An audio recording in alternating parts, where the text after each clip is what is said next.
Hello and welcome to episode 163 of the Juicebox Podcast. Today's episode is sponsored by Omnipod and Dexcom. There will be some wonderfully produced and rather entertaining ads for both later in the show, but for now you can go to dexcom.com/juicebox or myomnipod.com/juicebox for more information. You're looking for an insulin pump or a continuous glucose monitor? Just go to the links I just mentioned. There's even links in the notes for this episode and at juiceboxpodcast.com. Today's guest is Kelly Griffin. Kelly has type 1 diabetes and is a professional performer. She sings the opera, which is really cool because I don't know how anybody can do that. Maybe I should try to sing the ads in opera later. Could happen. Anyway, Kelly and I met a long time ago online because she was a performer who felt compelled to hide her type 1, but then after she found the podcast and some community online, she started to feel more open about it. We're going to talk about that today, plus a lot more. It's really an interesting and encompassing episode. Kelly was even nice enough to send over a piece of one of her performances for me to include in the episode. It sort of sounds difficult, but I bet anybody could do it. Watch. Nothing. Okay, I'm not a soprano. Maybe I'm about nothing you hear on the... No, I can't sing. Nothing you hear on the Juicebox Podcast should be considered advice, medical or otherwise. Always consult a physician before being bold with insulin. I promise I will never do that again.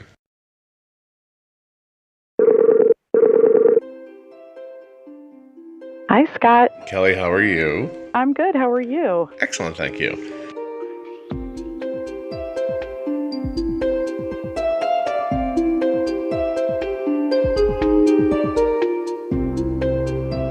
Well, this is going to be great. I like having the chance to talk to a woman named Kelly who I don't have 25 years of animosity built up with.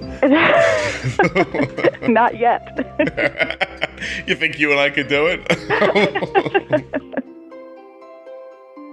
No, this is very exciting for me. I've been a fan of the podcast for a long time. I've been listening and gleaning information, and it's really, really helpful. So I'm glad to be here.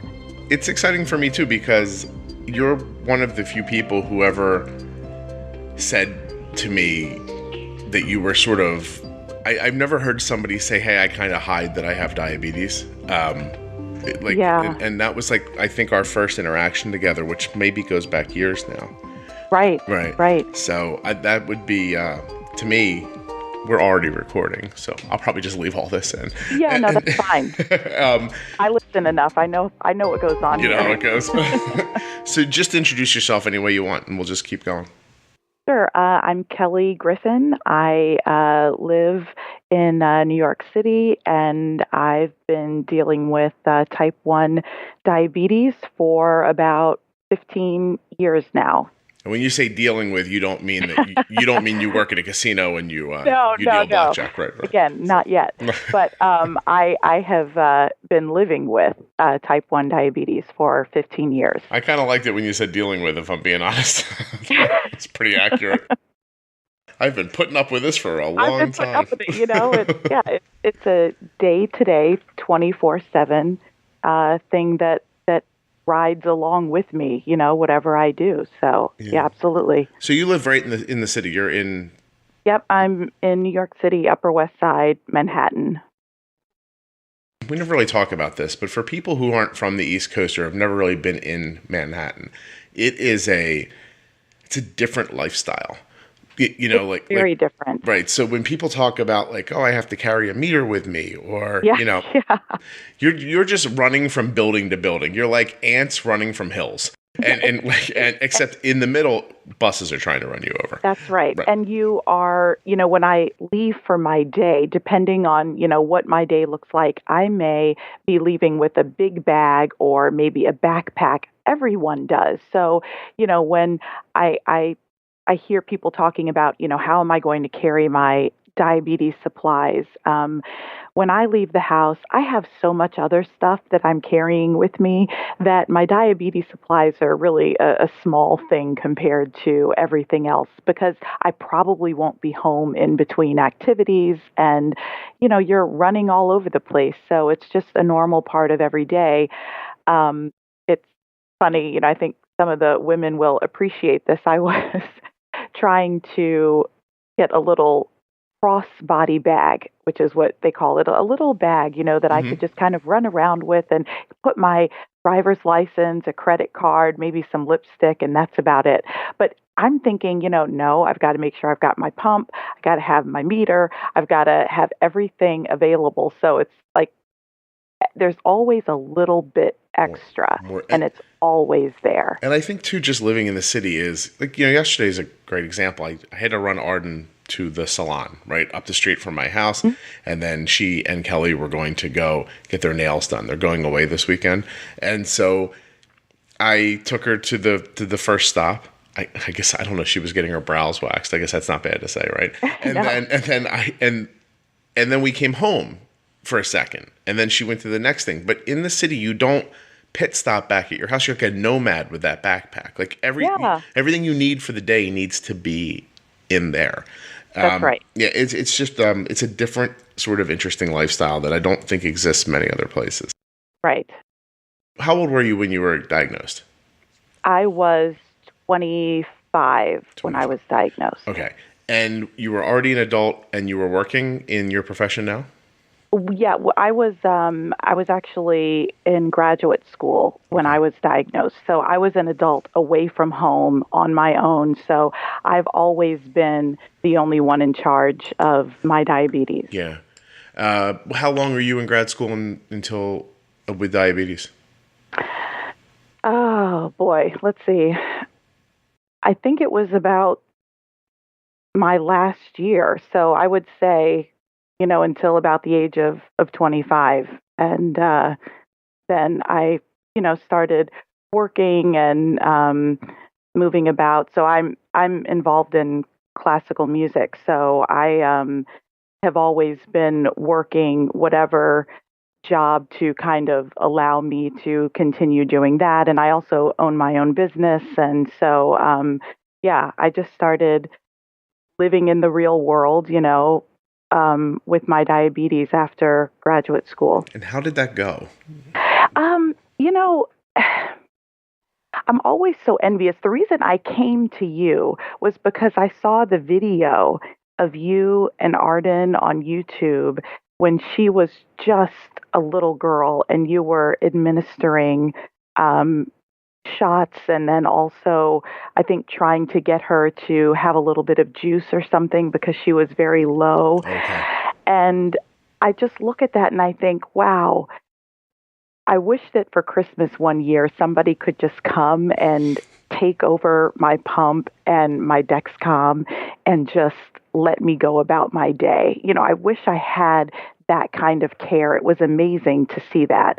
But yeah, I was diagnosed as an adult. And I remember when I was diagnosed, they first thought it was type 2 because I must have been going through some kind of honeymoon period. And also because of my age, the doctor at the time did not consider type 1. And I remember someone suggesting to me based on my symptoms that maybe it could be type 1. And so, of course, I started reading online and I think went on some kind of a high protein, low carb diet just to combat whatever possibly could be going on in my diet. So when I took my, fasting blood sugar for the lab studies, it wasn't incredibly high, but it was high enough that it was definitely within a diabetic range.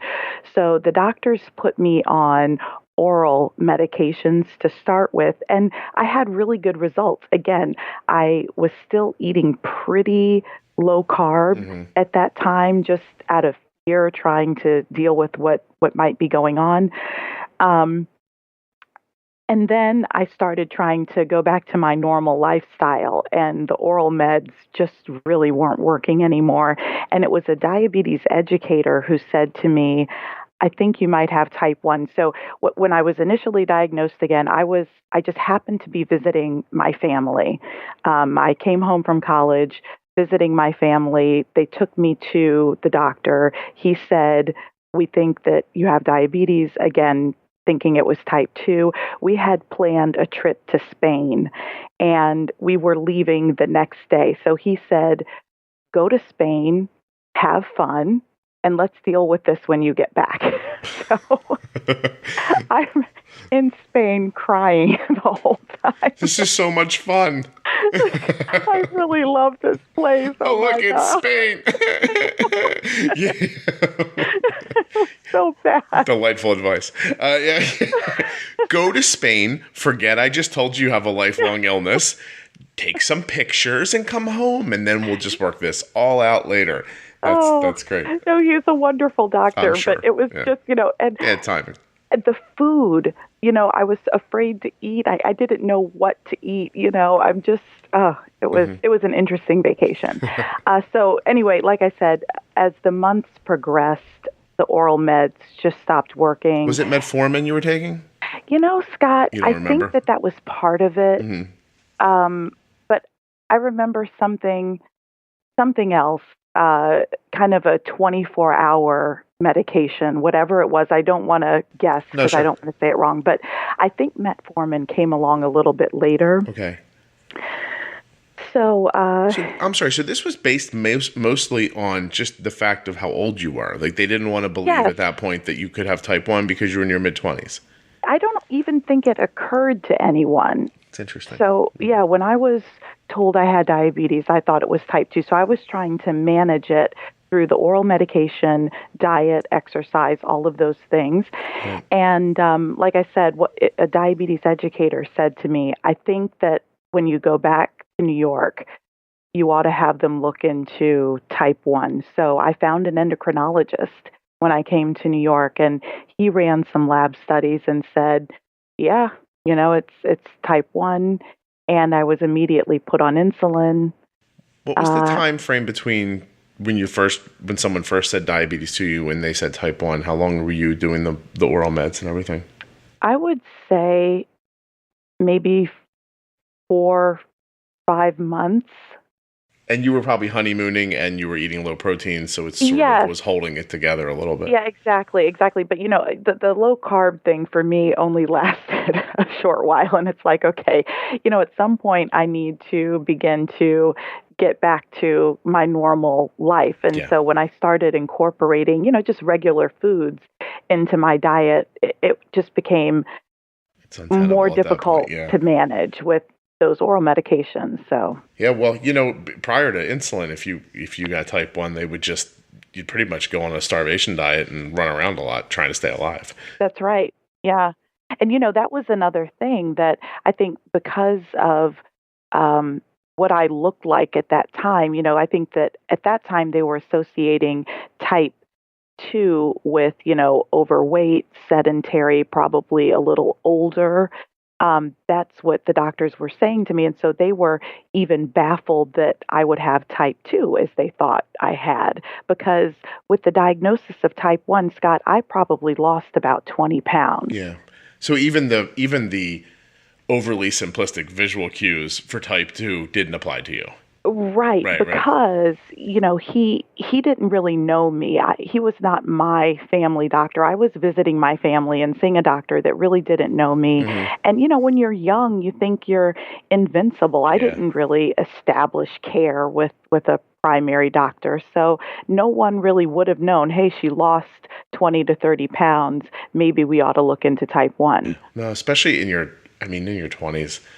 That's a time when invincible is it's too soft of a word. Yeah. You think like you're going to live forever. I thought maybe, I'm graduate school. I've got a little stress, I'm not eating as much. So yeah, sure, I'm going to lose 20. weight. Yeah, if I lost 20 pounds right now, I'd be like, finally, the universe is looking out for me. It's so funny because at the time, I was so tired, so lethargic. Mm-hmm. I was drinking soda all day because I don't drink coffee, but I will drink a soda to give myself some caffeine. Yep. Now, of course, I was drinking regular soda at that time, but why not? I'm so thin. It doesn't really matter. When I was growing up, my parents had friends, and the husband was like a rail skinny, real tall and real thin, and his wife was kind of round and chubby, and she's alive in her 70s. He died 25 years ago from a heart attack. But he was always that guy, like real skinny, could eat a whole pizza, was still real skinny. Yeah. And then always thought of his health as his weight, which is interesting because there wasn't that much of a correlation, and it ended up being the wrong way to think about it. But we do that. I mean, I would do that too. Yeah, I was so sick. I've never been sicker, but I thought, wow, I'm dropping all this weight. This is fantastic. Hey, look, this is it. Look at me. It's Kelly's time. It's my time. I'm about to get out of college. I'm going to jump into the real world, thinking about going up to Manhattan. I'm going to be thin as a rail. This is beautiful. And so, no, I I'll hear work it out. Yeah, exactly. Right to plan. Yeah, sure, right then. Really went great. What was the first way they gave you to manage? Did you get like syringes, or what was the deal at that point? Guess what we have?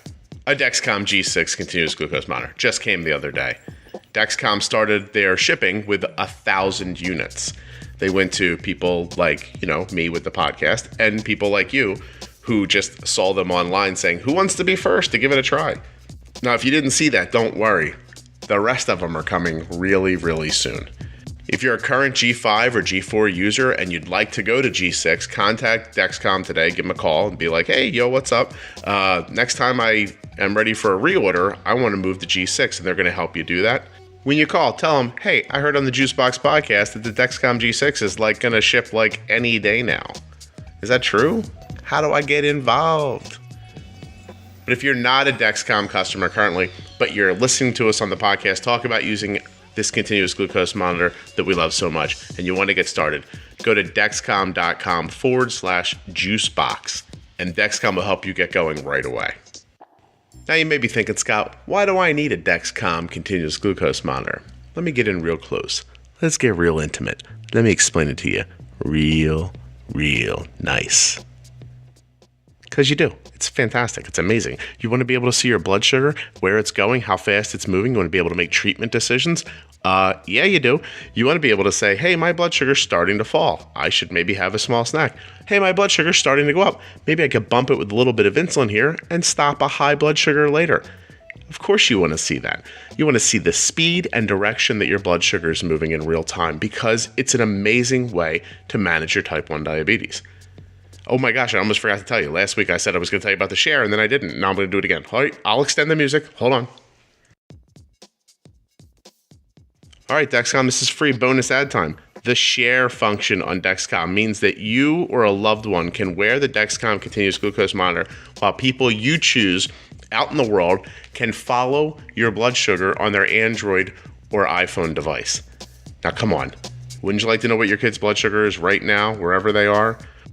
Or maybe you're an adult living alone who just wishes that somebody could have their back in a moment of emergency. You would have the freedom to set up a follower anywhere in the world, and you could set their alarms wherever you wanted to. Maybe you just want them to know when your blood sugar goes below 55 because you're hoping they could, I don't know, give you a call, throw you a text message. Hey, you all right? There are limitless ways to use the share function on the Dexcom. You will find the way that fits your life best. But trust me, it applies in some way to everybody.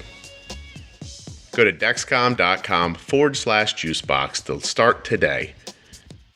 And I hope you're as excited as I am about the newest version of Dexcom, the G6, which, like I said, we've just started using. I'm going to have a pretty extensive review for you as soon as I can. But first, I got to absorb it, use it, make sure I understand what I'm telling you. I'm not just going to jump on here and be like, it's great, buy it, because I don't know. I don't know yet, but I'm hopeful. And what I see so far is really, really great. All right, let's get back to Kelly. What was the first way they gave you to manage? Did you get like syringes, or what was the deal at that point? Yeah, I had the, I think the first insulin that I was on was the, what's the one with the peaks and the valleys? I don't know. Is it Humalog, Novolog? No, the 24-hour insulin. Oh, geez. Okay. You were doing regular and MPH? Yes, I believe, yes. Right. It slipped out of my head for a minute. Yeah, so I had some peaks, I remember, throughout the day, but that was very short-lived. And then I went on something like a 24-hour, I think like a Lantus or Levemir, and then I would just do regular through the pens. It's interesting how it's changed so quickly. Oh, yeah. Yeah. No, I remember when my friend was diagnosed when we were in our late teens, he was just like, well, I just have to take this shot in the morning and then at night before I eat dinner. And I was like, that's it? And he's like, yeah, that's it. I was like, oh, okay. And he lost weight too, so he was like, this is great. Yeah, I'd be curious to know the A1C results. Yeah, it wasn't good. Yeah. But that's what he was told. Yeah, you know, and in your late teens, the doctor said, do this. It's already stressful. You're not looking to dig deeper. I think I still see that now with people, right? That you do really, you want your life to be simple. Everyone does. It's obvious, right? And so if someone says this will do it, but then there's a pause and in your mind you think, I don't think that's right, but they did say it was, so I'm just going to go with it. You know, like there's that go with it so that I don't have to think about it anymore feeling.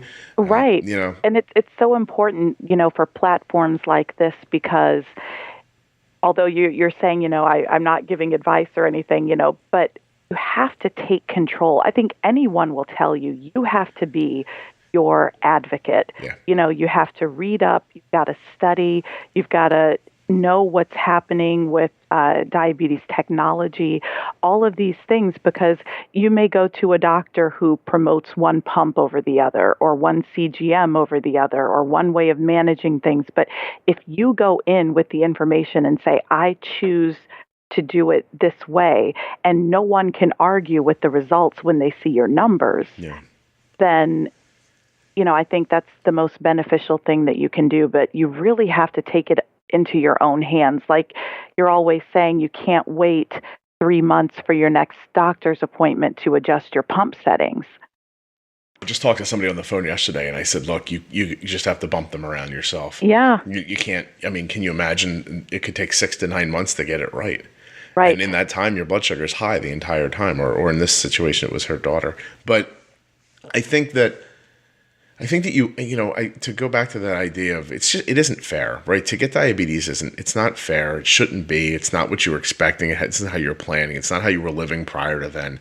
But at this point now, you have this part-time job that's really more of a full-time job, and you know it's a part-time job that you do from home, so you're really at it 24 hours a day, and and you have to. You can't just say, well, this isn't what I wanted for my life, so I'm going to ignore it. That's what you do with a weed that grows in your backyard when you don't have a way to cut it down. You just don't look at it. You're like, that thing will die when it gets cold, and you look away, you know. But this doesn't go away ever. So to not take an active role in it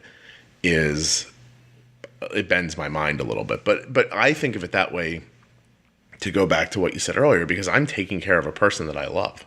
Yeah. It's not me. There are plenty of things with my health that I ignore all the time. You know, like I've been walking down the steps for the last week and my ankle clicks in a way that I'm pretty sure is not okay. And so far, the way I've handled it was to think, that'll stop. Yeah, right.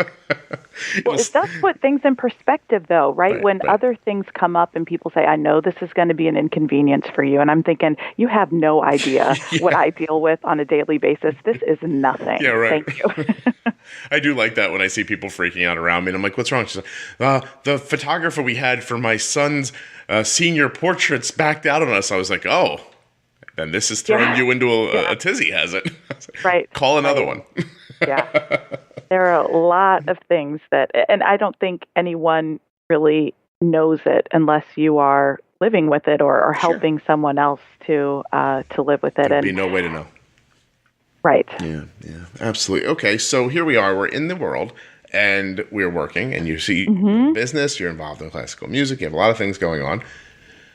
But the first time you and I really started speaking, if I'm remembering correctly, and because I do literally no research for the podcast, I don't know for sure. But if I'm remembering correctly, you were, as an adult in your workplace, not sharing with people that you had diabetes. Is that right?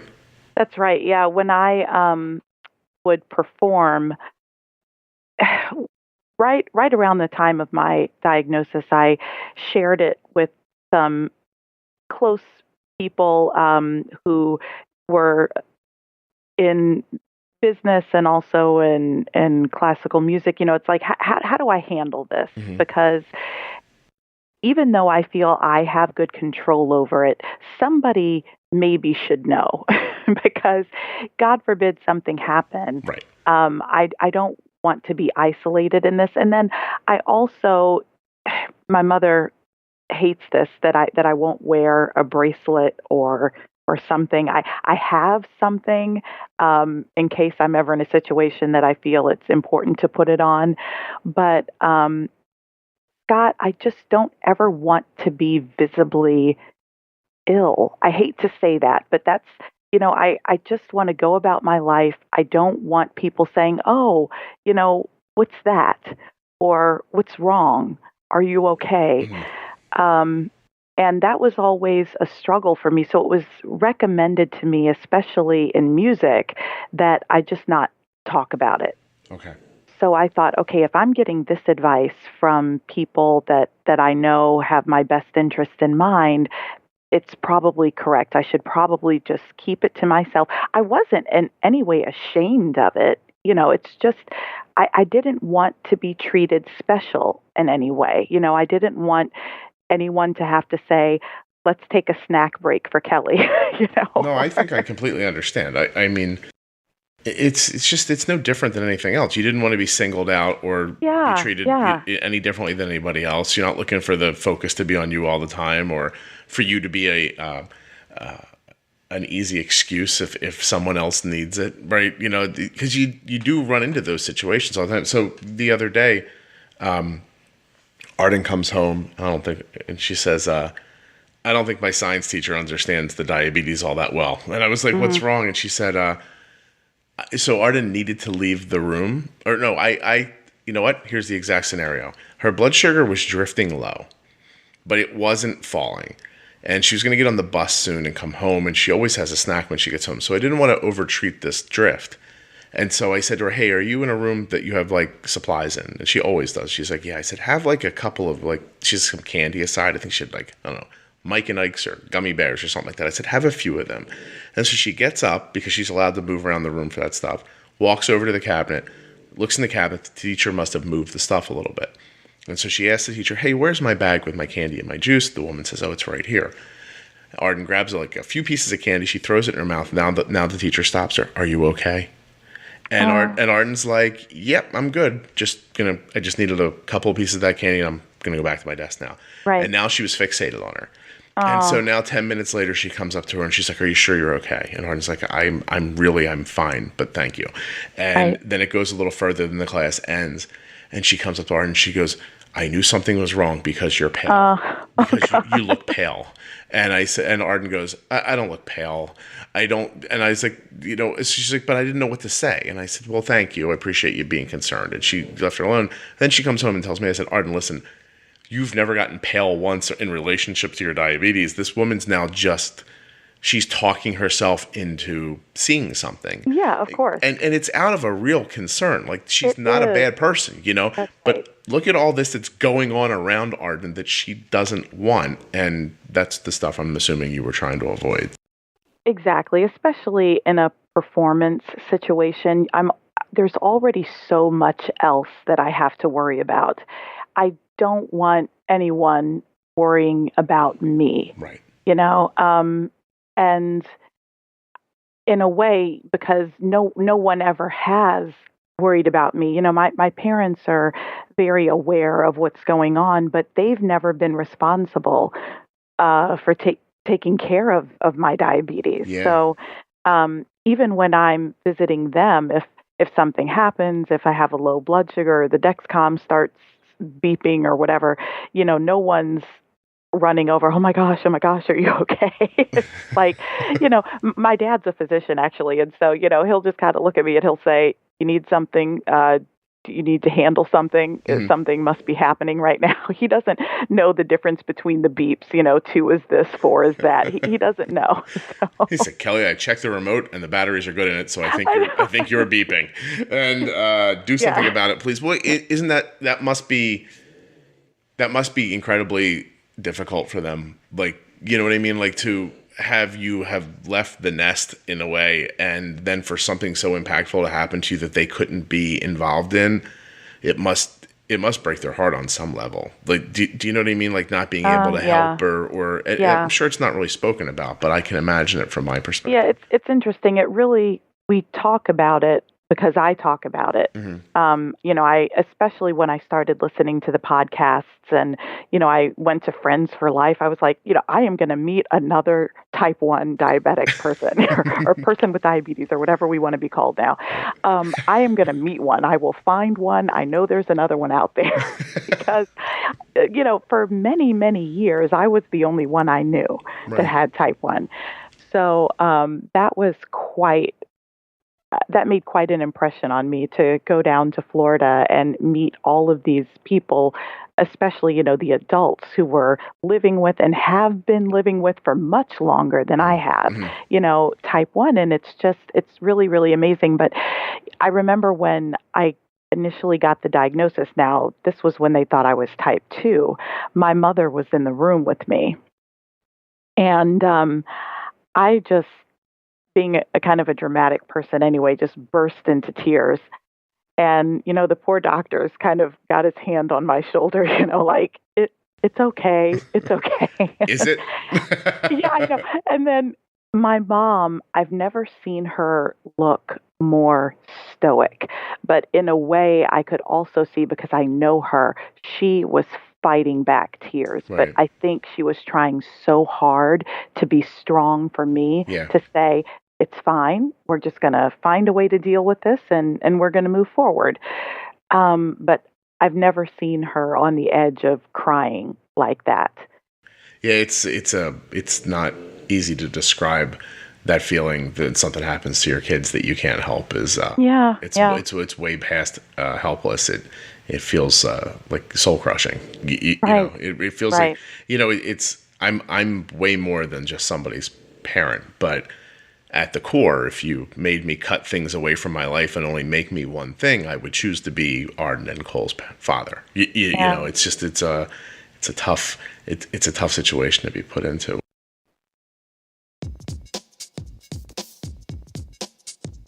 All right, Omnipod, listen, you're just getting a regular length ad today, not like the super ad Dexcom got, because they came out with something really cool and new. You get your dash out, I'm going to give you a nice long ad as well. But for today, you don't need long. You just need true. And you know what's true? Tubeless insulin pumping rocks. It is fantastic to be able to get your insulin when you want, where you want, without having to disconnect while you're swimming or showering. Or, maybe being friendly with a friend.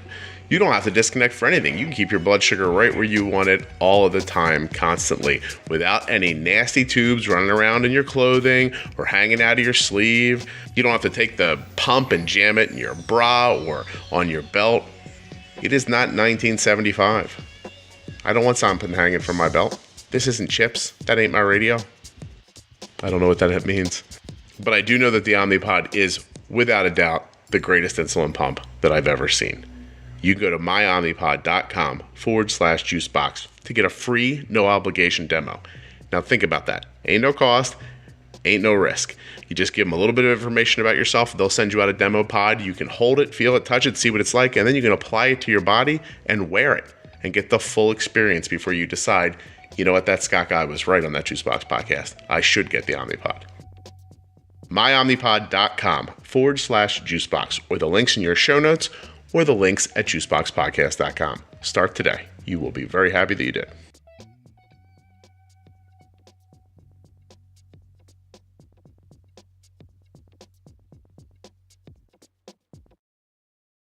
Friends for Life. You went to Friends for Life to find other people who have type 1 diabetes. Can you talk a little? We never really talk about that here, I guess. I always assume one day I'll just do the podcast from there, but I never really, I don't know. I haven't worked towards that at all.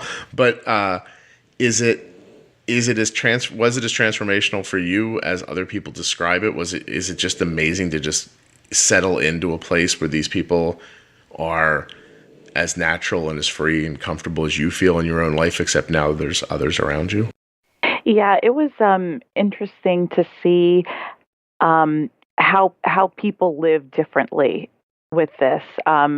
So adults that had, I wear an Omnipod, and so I would see adults with an Omnipod on the back of their upper arm, just hanging out. It's Orlando, it's hot, you're wearing short sleeves, and there's your Omnipod. It would never occur to me to have an Omnipod visible. I'm always trying to find places where it can hide.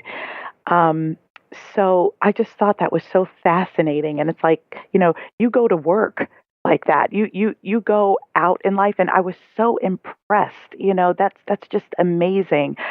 And just to be able to talk to people, I think that I was already doing things as far as the technology was concerned. There was nothing there. I tried a couple of other pumps when I was there. They have demonstrations for you. They'll let you take a pump for 24 hours or something just to wear with saline.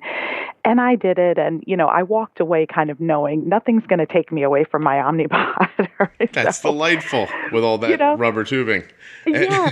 It's like I'm rolling around at night. I'm getting caught and stuff. I'm like, okay, this is not going to work for me. But it was good to try, because I had talked to people who said, I can't understand how you could wear an Omnipod. Right. Why don't you try this, or why don't you try that? So I wanted to see what it was about. But I like that there are things for every lifestyle. Everybody has different needs. And so that accommodated my needs best. You get to do that there. But just, meeting the people. I have people that I am still in contact with today that I met at Friends for Life. And it's just nice to know that if I need to reach out, or if they need to reach out, there's a whole community out there. And most of it I'm finding online now. They're the Facebook groups or podcasts, and you can really stay well informed and feel that you have a connection. I don't know how people do it otherwise, because in real life, where are you going to, how do you even have time for that? Right. Like, now, not only is diabetes, I'm going to say something that's going to sound counterintuitive, but not only is diabetes taking up some of your time, but now I have to go to lunch with people who have type 1 diabetes, or make special, movie trips, or, not that wouldn't be great once in a while, but when you need that feeling of, I don't know if it's camaraderie or just not feeling alone, you need it. You need it when you need it. You don't need it next Saturday at 11 o'clock in the morning. So it's great that it's available. It's amazing that you can click onto a Facebook page and be like, wow, everyone here has diabetes or knows somebody that does. It's immediately, everything I say is understood. There's no, the shorthand works now. I don't have to long explain things. This is an amazing thing to be surrounded with, and at the same time, you can walk away with it from it when you're done. That's right. And you said something earlier about seeing how people do things differently with diabetes. It is interesting that we all do things differently in our lives, but most of it's not visible, right? Like, I don't know if I can think of something off of the top of my head, but the pattern that my day takes is the pattern that I've set up. And your day probably takes a different pattern. And if we really watched you and I, you'd be like, wow, look, Kelly and Scott live very different lives. You know what I mean? She makes different decisions about this than he does and everything. But when it's the diabetes, when it's a pump or it's a CGM or it's you taking an injection, it's out in the open. And you can really go, wow, that person does this. I never would have thought to do that. Right. And you kind of build your perspective. And then you can adjust or do what you did and sit back and say, I'm really comfortable with what I'm doing. Yeah, there was nothing that I needed to change. I think the most thrilling thing for me about Friends for Life was getting the updates on the artificial pancreas systems. I think that was the most exciting thing that I wanted to hear. And that was, they had sessions and seminars, and I loved all of that. Yeah, so, cool. That is very cool. I just put up, by the time this goes up, it'll be months ago, but I just put up a new interview with the COO, the president of Omnipod, and she talked about everything they have in their pipeline, and one of the things was their Horizon system, which is their version. And it's just, as she's talking, I'm like, this is great. This needs to be now. Can this be now? And then, after we do this and this, and the FDA says okay, and in a year or so, you're like, it was a great interview. Did you listen? That's excellent. Well, it was very timely, of course, because of the is it Animus that closed? That is closing. Yeah, that was dumb luck. If you are somebody who's listening to this now and listened to that back then, I was supposed to interview Shacey from Omnipod I'm going to say 2 months ago, and through Wow. a screw up on my end, it didn't happen. And then when we just rescheduled it for when it fit again, and it happened to end up being like a handful of days after Animas said, we're not making insulin pumps anymore. So the timing of it just sort of worked out as far as the information being really kind of important in the moment, I guess. Yeah. And I, been reading about some of this and, some of the blog posts that people have been putting up, and how it's really important for us to have competition in Choices, the marketplace of pump systems because, somebody asked me, well, what would you do if they didn't make Omnipod anymore? Well, Scott, I don't know that I could go to a tubed pump. I think I might try to find a way to make MDI work again. That's interesting. No, I think it is definitely one of those pieces of technology that it's difficult to. I don't mean to be insulting if someone's wearing a tube pump, because if you're wearing it, it's working for you. It's wonderful, but it's a walk back, right? When people look at the Omnipod where tubed, what they think is, oh, it sticks up off my skin. I have something that's attached to me that's bigger than the thing I have attached to me now, which is, again, perspective. It's there's something on your skin that's a little bigger, or something on your skin that's smaller that runs around with 19 feet of tubing to something that's bigger. Like, what's something's attached to something somewhere. Yeah. You're not getting away from that with an insulin pump anytime soon. And so, you know what I mean? But the lack of the tubing and the not disconnecting for activities and bathing and things like that, to me, is kind of like, I'll Arden's getting older now, but she'd get a shower and you kind of wander into hand or something, and this pump is sticking on her, wherever she's got it, and she doesn't know it's there. Yeah. You forget about it. Yeah. I think there are a couple of times recently that I've noticed, it would be nice to be able to detach like you can with a tubed pump. But I think overall, this is working out best. And if I'm backstage doing a costume change or something, that was my thing. That was why I would never go on a pump, because my endocrinologists were always telling me about the pumps with tubing, and I said, no, I'm not going and doing a costume change with this, because then I'm gonna have to explain it, and with the Omnipod, I just put on a camisole and maybe some bike shorts or whatever, and I just wear that under my costume, as most women are doing. Right. No one even knows it's there, and if I've got to do a public costume change, there's nothing to worry about. You don't have to have those conversations still. Yeah. So I have a question. So you listened to the show. Did you ever hear episode 71 called 14 Going on 50 with a kid named Ian? Who I'm sure I did, yes. Is a student and an actor? Yes, the very mature young man. Yes. Ian, yes. Right. Hey, Ian, what's up? That was the best. And Ian was his fear was, if he let somebody know that he had type 1 diabetes in his performing life, that they may just not let him have jobs. Yeah, because absolutely. Of it. And do you ever think of that? Yeah, that was my initial thought. Forget once you get the job how you're going to be treated. The question was, are you going to get the job? Do they understand enough about type 1 to know that you can do the job, you can do it well? No one's going to have to stop the performance for me. I will take care of this in such a way that it will be fine. And I don't know that everyone has that information. They don't. Yeah, well, and rightfully so. We talked about it earlier. There's no real reason. There's no reason for them to know. Yeah, but there is, and this is something I feel badly when I see people get so upset about. Oh, this person said something unfeeling, or they didn't understand us, and I'm really angry. I'm like, you can't.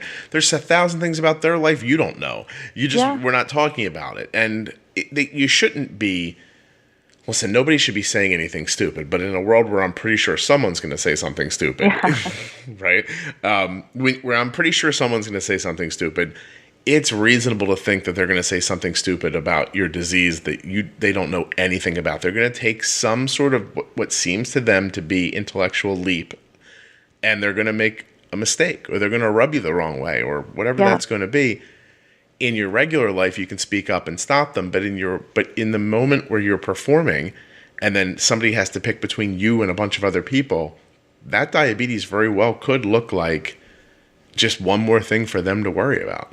Yeah, that's right. And so it is completely reasonable not to let them know. And at the same time, I advocate on here all the time for just being completely open with it, and then just landing wherever you fit. But if you're looking for a job, you can't go to 35 performances to find the 10 people who actually like what you do, then to find the one that doesn't think your diabetes might be a problem. That's untenable. Yeah.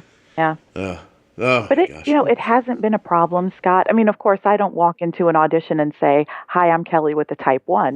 But no, it's just never been a problem. And I find that, when I am in performance, I will have a discussion with the stage manager. That's the person I usually go to and say, "Look, this is my situation."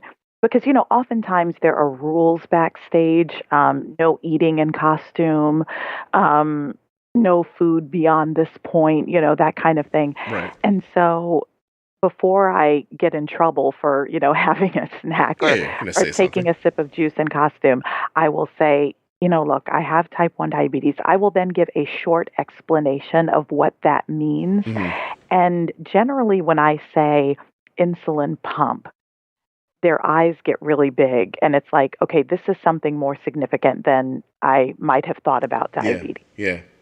And I've never had anyone say to me, okay, so you're going to have to take your costume off before you have a sip of your juice.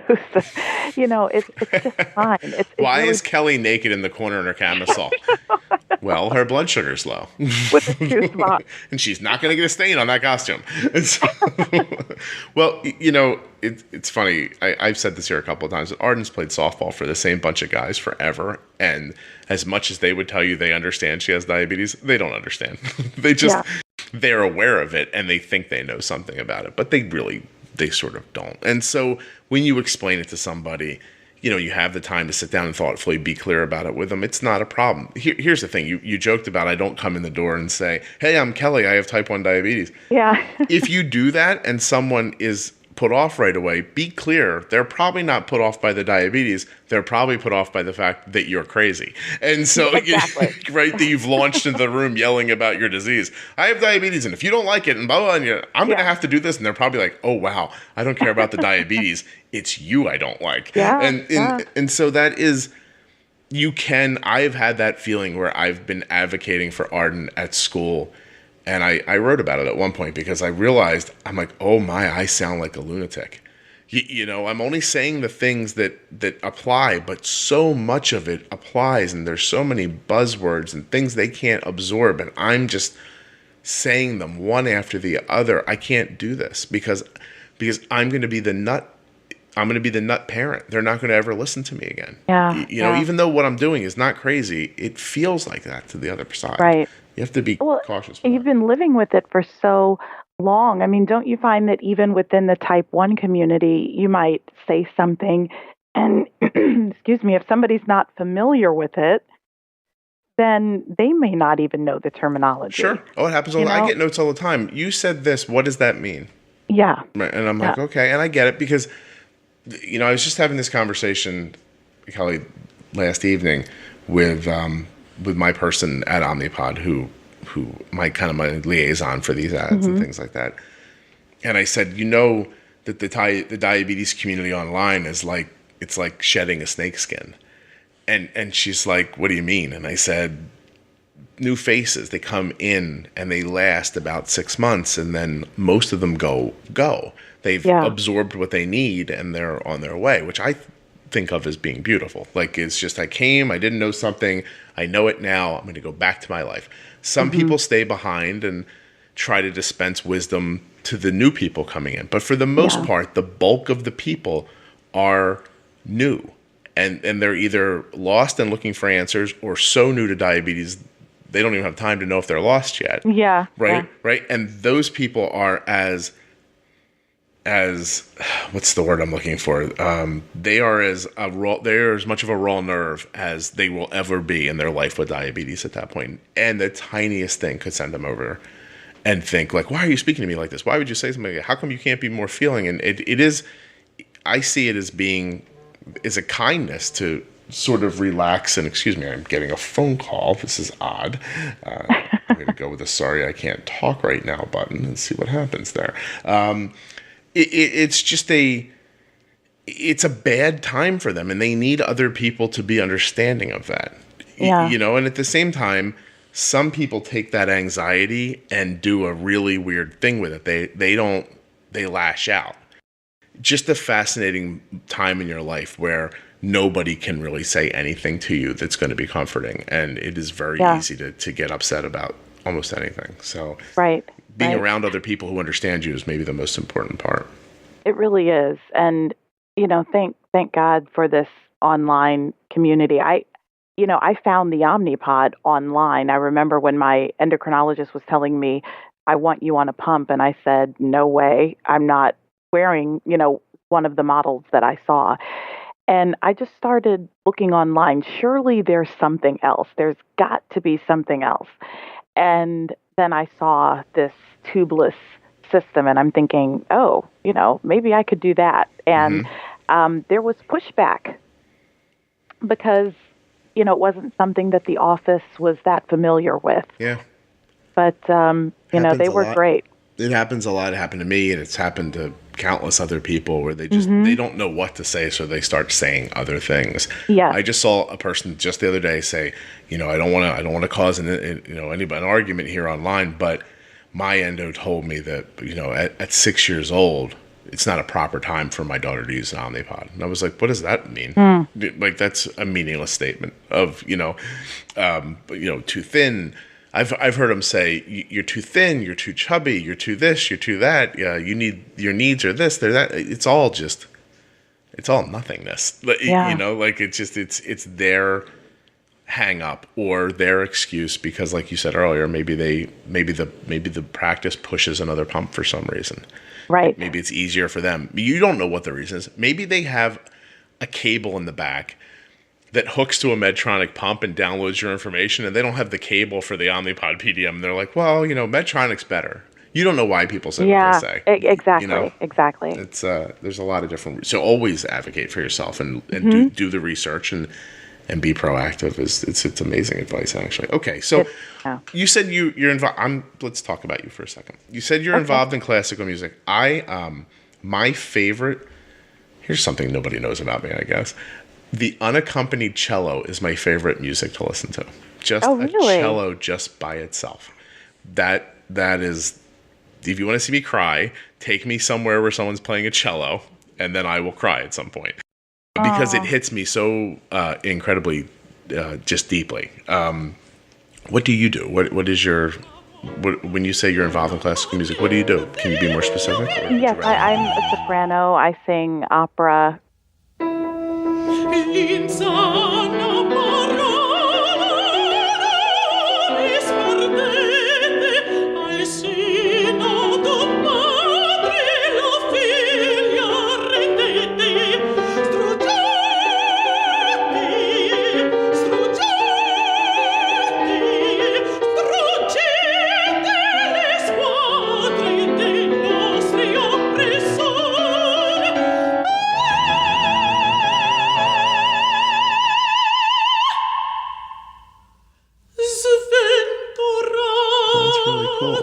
Gotten you to do the opening for the podcast. No. Well, you have a wonderful young person, right, who does your music for you? The music for this podcast was written by a person who was 9 years old when they wrote it, and they performed it and recorded it and everything for me. Oh, that's fantastic. I love that. A girl named Sydney. Yeah, she did a great job. I don't know if I've mentioned that in a long time. When the podcast first started, I could only kind of look into the world of diabetes to tell people, hey, I'm starting this thing. And her father, Rob, works for Roche, and I had met him a long time ago, and just a very musical family. And I knew about his daughter, and I said, hey, do you think Sydney would be interested in doing this? And he was just so excited. I was like, I'm going to pay her. And he was like, oh, okay. And she was just really thrilled. And I thought she did a great job. And she did. I still absolutely. Love it. So sometimes you think about like, oh, I should change it. And I'm like, no, I like this. So, just sometimes you just want to change things for the sake of changing it, I guess. But I don't know. I don't think about that as often as I did in the beginning. Now I just think about. You might lose some listeners if you open your podcast with opera. I don't know. You think that would just push people away very quickly? Push some people away. Would you do? I should get one of the ads and have you sing it. That'd be fantastic. That would be hilarious. Only for me, for no one else. Like you said, hilarious. people would be like fast forwarding through it. I'm like, no, this is wonderful. Well, listen, I mean, you hear it in like butter commercials and, So is most of your work on stage, or do you get that kind of work? Do you do, because in Manhattan, there's a lot of opportunities to do. Yeah, there are a lot of opportunities. No, my work is pretty much on stage. So it's really staged operas, concerts with orchestra or without, and recital kind of work. So it's all stage-based work. Do you I was going to ask if you find it fulfilling, but do you love it in a way that I wouldn't understand? Like, is it just a passion of yours, or is it something you like? How do you even realize you can sing opera? I guess is a great question. Well, I have that came about quite by accident. I was taking voice lessons as a kid because I always wanted to sing. I remember I was going to private religious school, and I remember getting an assignment. What do you want to be when you grow up? Find a newspaper or magazine article and write a brief synopsis. I was very young when all this was happening. And again, private religious, I found a picture of Prince, may he rest in peace, and his scantily clad backup singers. Was it Sheila E.? Who was that? I think it might have been Vanity or Apollonia. There you go. Thank you very much. So here I come or to my Apollonia. private religious school. By the way, Kelly, I'm going to cut you off. There's a strong possibility this episode's going to be called or Apollonia. Oh, my gosh. Oh, my gosh.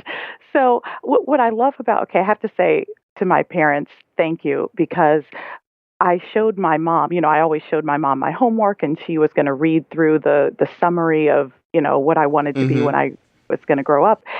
And so she called my father over. She said, did you take a look at Kelly's assignment? Because they didn't want to break my spirit. Yeah. Because, of course, I didn't understand that there was anything inappropriate about what I was doing. And I just knew I wanted to sing. And I wanted to be on stage. And my dad looked at it and he said, this is very well written.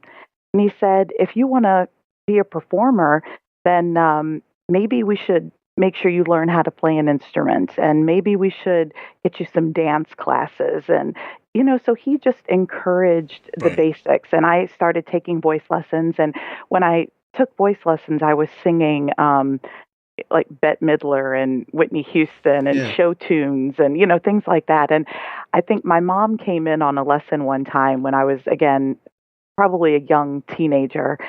And I was singing, I think it was something by Whitney Houston that was probably inappropriate for a teenager to be singing. And she said to the voice teacher, can we find something else for Kelly to sing? That's not so romantic in nature, I'll just say for the sake of the podcast. Can we stick with something else? And shortly thereafter, I began singing art songs, which are, classical music pieces, short selections. And, school enrolled me in competitions and things. And it was like my own little thing that nobody else did. Yeah. And it was good. It kept me out of trouble, I think, for the most part. Your parents' sense of propriety actually led you sort of towards the type of music you were saying. It's interesting. Probably. Yeah, and when your dad looked at that article, he looked at your mom and he was probably like, I think she wants to be a stripper. Look at this photo. No. And I wanted to, what was funny was that I wanted to be Prince.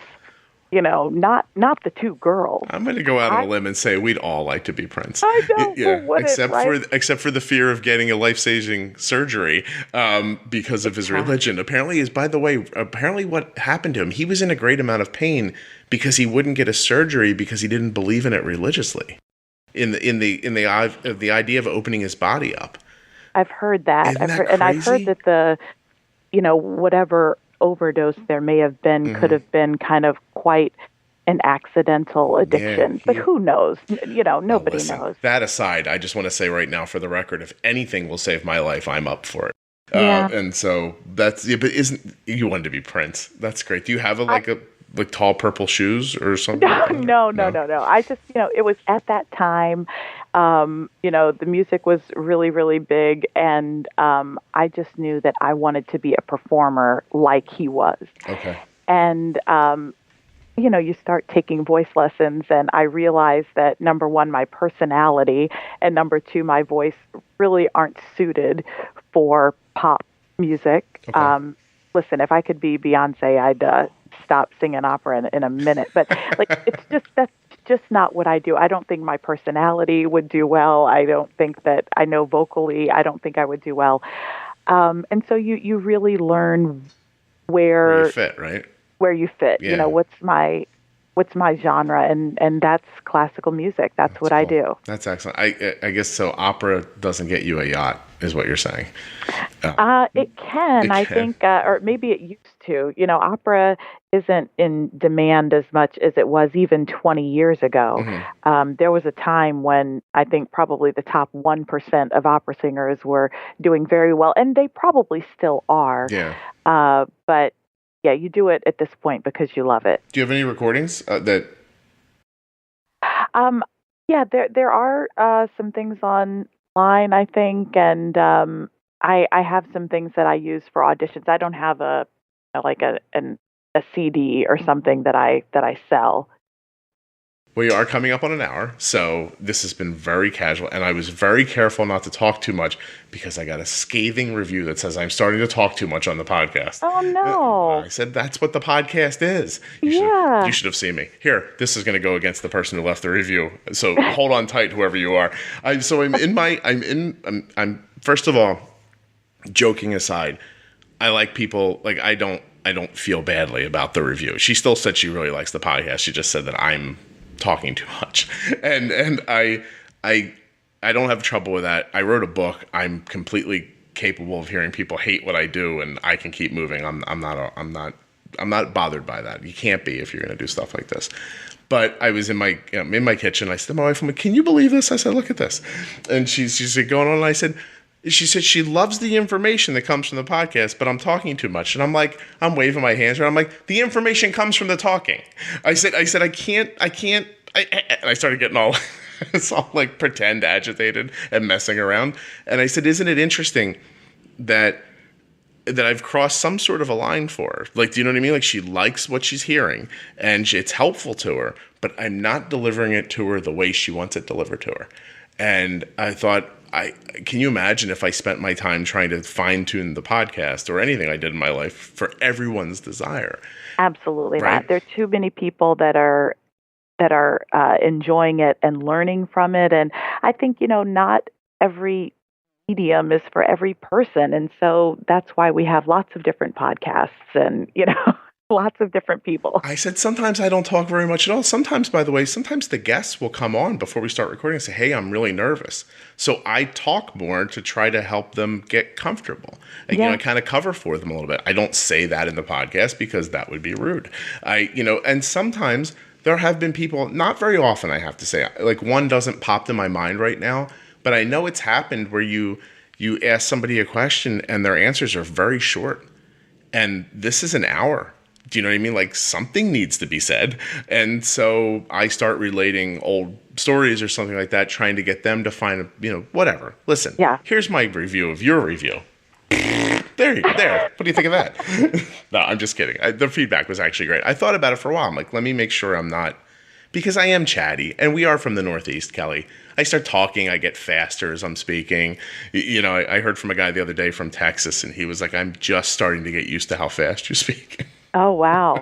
Yeah, I guess it is, it's very individual, but that's the great thing about the podcast is that you have all kinds of people on from all different walks of life experiencing their diabetes in all different kinds of ways.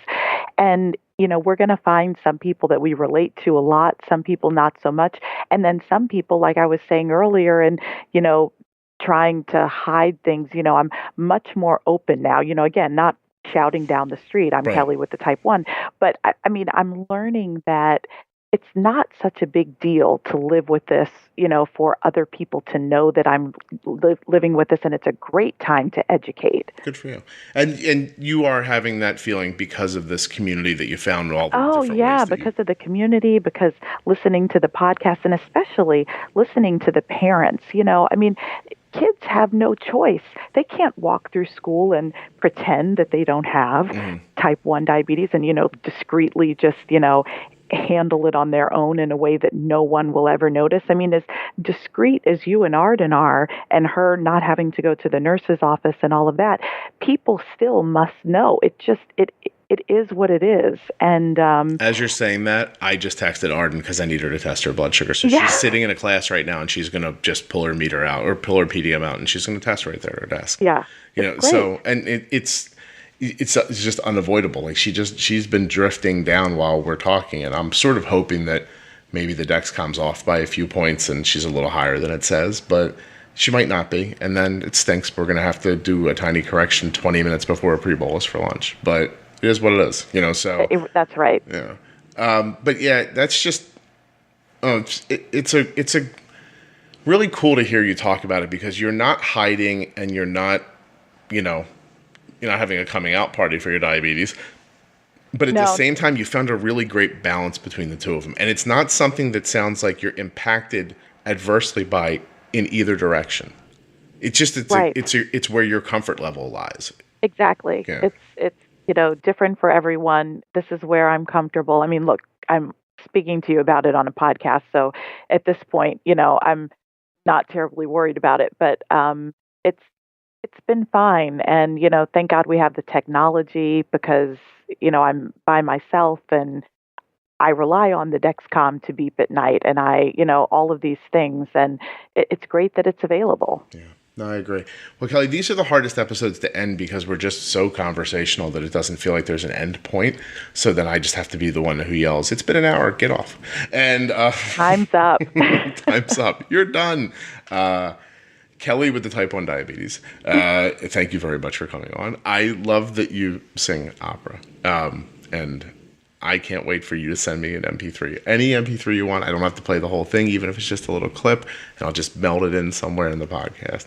Yeah, absolutely. So that people can hear it. If you don't want to, if you don't want to, keep that to yourself and just send it to me anyway.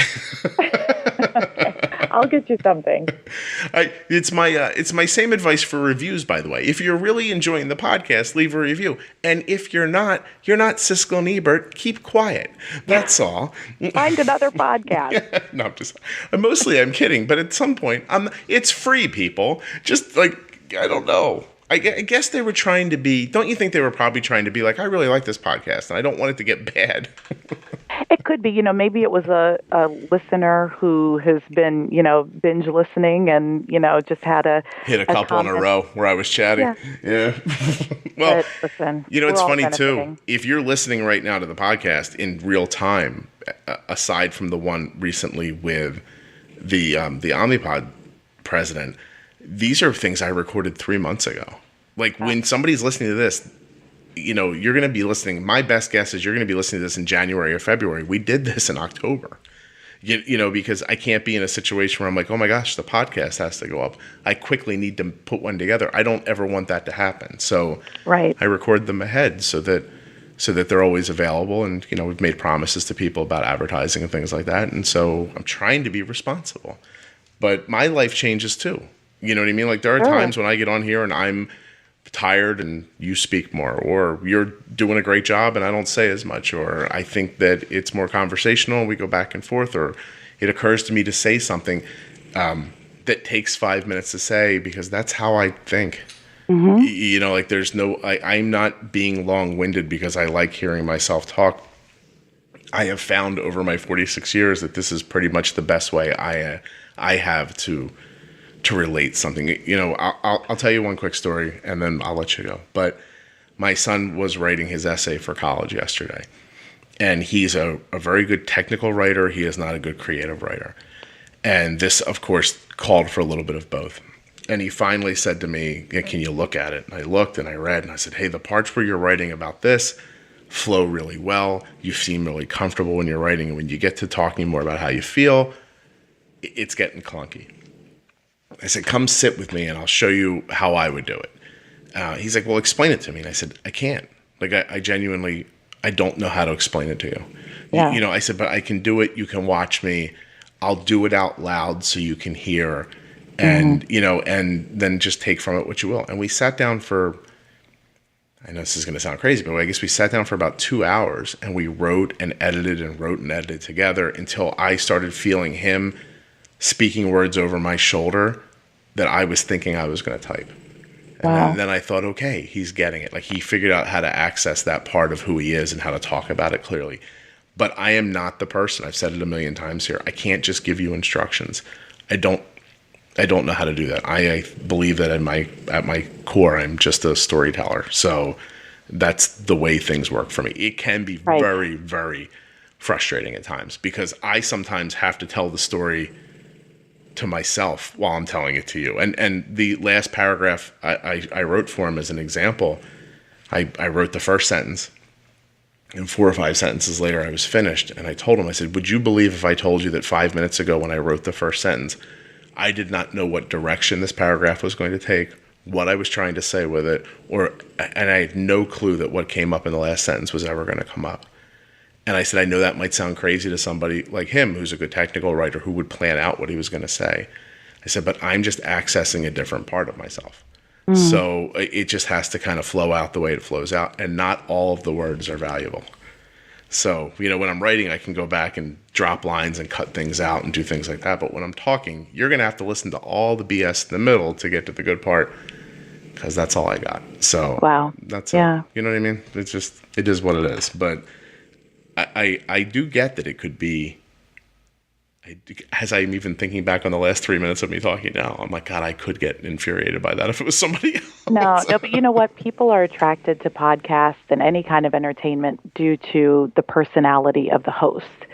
So it's that same personality that brings people in. So if someone doesn't like it, then that's probably, you know, someone who maybe needs to, you know, find another host, because that's just personal preference. But I don't think you need to stop being you, because that's what brings us all in. That's part of how you care for your daughter so well. You know, it's all encompassing. So, Kelly, I have been married to a woman named Kelly for 21 years, and I am not comfortable with a person named Kelly being this kind to me. So we have to stop the podcast right now.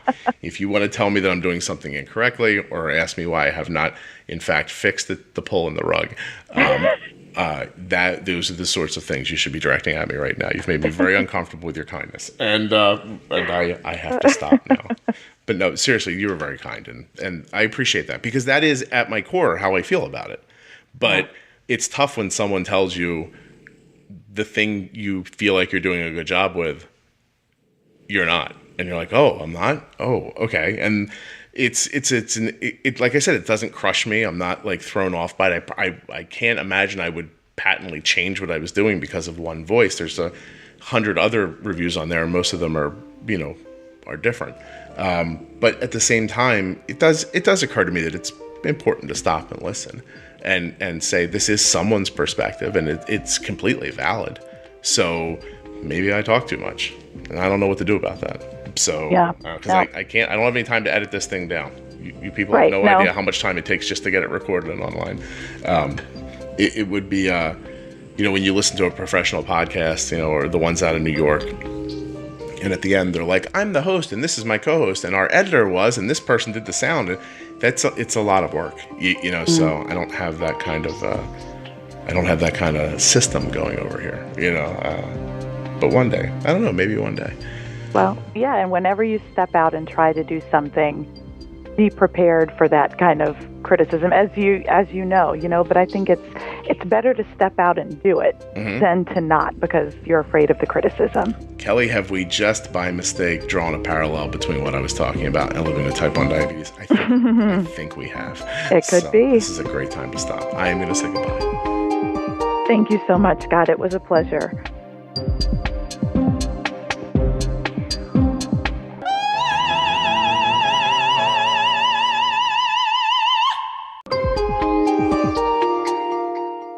Thank you so much, Kelly, for coming on the podcast and for sharing your music, which I'll play at the end again. Also, a huge thank you to Dexcom and to Omnipod for continuing to support the podcast with ads. Thank you to you guys for sharing the podcast with other people. Downloads grow every week. It is because you're sharing. Please keep doing that. Also, I just saw all the great new 5-star ratings you guys left on iTunes and a couple of really great new reviews. Thank you very much. Did you know you can now leave reviews on Amazon? Do you know why you can do that? Because the Juicebox Podcast is now available for Alexa. That's right. If you're an Alexa user, all you have to say is, Alexa, enable Juicebox Podcast. After you've enabled the Juicebox Podcast skill on your Alexa device, you can ask it to do all kinds of things. Play a new episode, subscribe, rewind 2 minutes, go back 5 episodes. It's really crazy. I'm sure you Alexa users know all about it. I don't have Alexa, so I'm not 100% on top of this. But what I've been hearing from people who do have Alexa, I think this is something that's really exciting. So hopefully, in your house, in your life, you'll be saying a lot of this. Alexa, tell Juicebox Podcast to play the newest episode. To find out more about Kelly Griffin, you can go to kellygriffin.soprano.com.